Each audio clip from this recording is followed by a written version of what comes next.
Bismillah. Assalamualaikum warahmatullahi wabarakatuh. Waalaikumsalam warahmatullahi wabarakatuh. Subhanallah, alhamdulillah. Sangat menarik sekali pembahasan pada malam hari ini.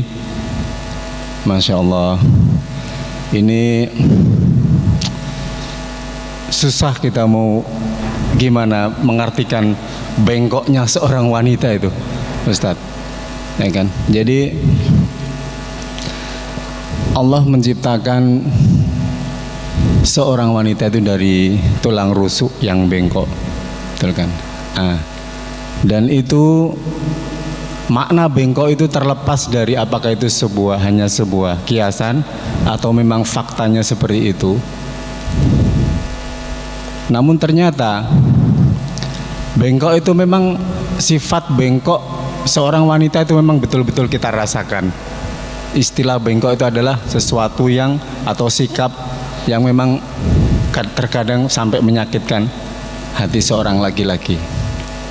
Kemudian bagi seorang laki-laki yang memang bisa bersabar dengan bengkoknya seorang wanita tersebut, yaitu alhamdulillah.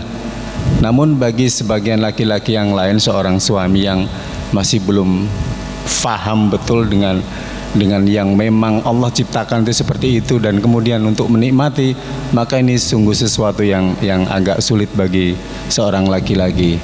Begini Ustadz, kita pernah mengalami, dan semua kita mungkin sudah pernah mengalami masing-masing dengan warna yang berbeda, dengan kasus yang berbeda masing-masing di antara kita, tentang bagaimana bengkoknya seorang istri tersebut. Jadi ketika kita mengalami satu problem yang memang betul-betul kita ini sakit gitu loh, hati kita tuh sakit, entah masalah apa gitu kan, itu kita kadang-kadang mencoba untuk, yaitu seperti yang antum jelaskan tadi, kita menghindar, kita singkur atau kita gimana, pindah ke ruang depan atau gimana gitu. Tapi ternyata tidak lama, kita nggak sampai 1 jam 2 jam gitu, kita sendiri justru malah nggak kuat Ustadz, gitu loh. Jadi ketika kita menghindar dari istri, itu justru kita malah nggak ngapa-ngapain kita, terus akhirnya terus rugi sendiri kita malahan gitu loh. Terus ketika kita sudah pasrah dengan kebiasaan yang seperti itu, sering seperti itu, terus kita, karena setelah itu kita menyadari ternyata saya nggak bisa, harus pisah, itu nggak bisa. Ini ketika seorang suami bersikap untuk membiarkan, ya tentu dengan waktu-waktu yang lain kita memberikan nasihat apa segala macam. Tapi nasihat namanya orang bengkok, meskipun sudah dinasihati, besok akan terjadi lagi hal seperti itu. Nah ketika suami membiarkan hal seperti itu dengan posisi yang bengkok itu, nah makna bengkok itu apakah dapat menjadi sumber dosa dari seorang wanita tersebut, seorang istri tersebut, Ustadz? Itu pertanyaan saya, karena hal itu tidak akan pernah bisa kita luruskan kecuali hanya 2 saja yang bisa kita sikapi terhadap seorang istri, seorang wanita itu. Pertama, menikmati dengan kebengkokannya. Yang kedua adalah seperti antum katakan tadi, menasihati. Itu saja sepertinya yang Terus yang pertanyaannya adalah, kalau seorang laki-laki membiarkan dengan kebengkokannya seorang istri itu, apakah itu dosa? Begitu loh Ustaz. Baik dosa dari seorang istri yang selamanya akan bengkok itu, atau dosa suami yang membiarkan, begitu Ustaz. Jazakallah khairan. Assalamualaikum warahmatullahi wabarakatuh. Waalaikumsalam warahmatullahi wabarakatuh. Ya. Risiko yang paling pahit, ya, ketidakenaannya itu yang paling pahit itu adalah tolakuha, ya, sampai pada tingkat menceraikan. Itu yang paling pahitnya. Tapi kalau kita biarkan, ya kita menikmatinya, menikmati kebengkokannya itu. Tapi pada puncaknya ketidakenaannya itu sampai kepada tingkat cerai. Maka dari itu pilih, ya, pilih mana yang terbaik, yang tidak sampai kepada bercerai. Dan bercerai juga tidak mudah, betul ya, karena bercerai itu adalah sesuatu yang sangat pahit. Rumah tangga harus diusahakan untuk bertahan, dipertahankan. Maka kadang balik lagi, kita mengalah lagi, sabar lagi, kemudian balik lagi pakai teori nasihat. Pokoknya dengan cara apapun, lantas taki malaka ala tariqatin, kamu tidak akan bisa meluruskan dengan cara apapun, tidak bisa. Ya, tidak ada dosa.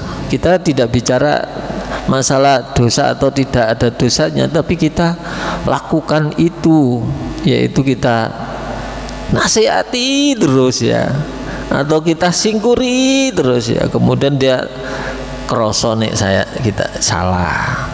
Akhirnya ada baikan lagi setelah menyadari keliru, tanpa harus kita mengklaim dirinya salah. Ya ora apa-apa, wis engko balik meneh, digitukan lagi, disingkuri lagi, ya toh, utawa dalam arti disingkuri iki yang senada dengan itu, yaitu enggak ngomong, enggak mau diajak bicara atau dinengke sampai terasa. Tapi kalau wanita itu terus dan menerus diisi keimanan,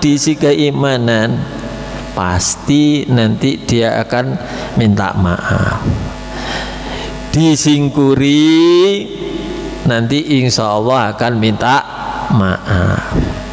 Ketika kita diajak bicara dan kita tidak merespon, kita diam, nanti dia akan terasa, oh mikir saya ini, oh ini kekeliruan, kesalahanku. Nah, terus kemudian dia akan menyadari baik kembali. Kita harus cepat. Kalau ada masalah cepat damai, gitu ya. Jangan diteruskan, jangan pernah melanjutkan kalau dia itu sudah mau berubah, itu tidak boleh kita cari jalan yang lain, tidak boleh, harus tetap cepat kembali, cepat memaafkan, secepat-cepatnya dalam memberikan maaf kepada wanita. Karena tadi wanita nggak bisa dibiarkan berlarut-larut hatinya, harus perasaannya harus cepat ditanggapi. Wis tak nggak apa-apa, tak maafkan, wis nggak apa-apa, wis harus mulai damai. Dan cara damai yaitu dipeluk kembali. Wis mari rampung nih, wis dipeluk kembali, tidur bareng, wis ra usah singkur-singkuran ya. Tangan nempel atau kakinya nempel, kuwi seneng, wis bahagia ya. Gitu saja. Pokoknya yang penting sudah menyadari keliru, wis dah selesai gitu.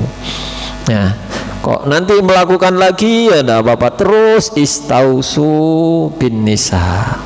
Teruslah engkau beri nasihat. Dan nasihat itu yang bisa mengingatkan tentang akhirat, sehingga ada masukan keimanan, sehingga suatu saat wanita itu akan kembali kepada Allah, ada rasa takut kepada Allah, sehingga kembali lagi damai kepada suaminya dan hidup menjadi harmonis lagi ya, insya Allah.